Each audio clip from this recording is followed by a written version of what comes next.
આમાં હસવાનું શું છે? દાળ ઢોળાઈ છે ને, આ તમારા બધાના કારણે જ થયું છે.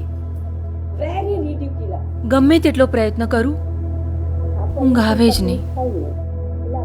અડધો કલાક કરતાં વધારે ઊભું રહેવાતું જ નથી.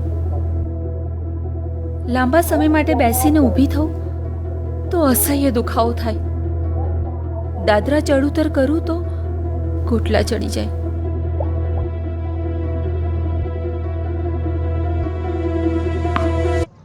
આવું પીડાદાયક જીવન મારે મન તો મૃત્યુ સમાન જ છે. શું મારે આમ મરતા મરતા જ જીવન પસાર કરવાનું?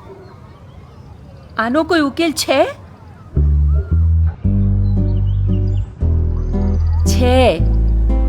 જો મેં બેન્કર્સ વાસ્ક્યુલર સેન્ટરમાં સારવાર ના કરાવી હોત તો કીટી પાર્ટીમાં કેવી રીતે રમત? bankersvascular.com વેબસાઇટ પર જઈને સરળ પ્રશ્નોના જવાબ આપીને જાણો કે તમે તમારા પગની કેટલી કાળજી રાખો છો અને કેટલી રાખવી જોઈએ. કારણ કે પગ સ્વસ્થ તો જીવન મસ્ત.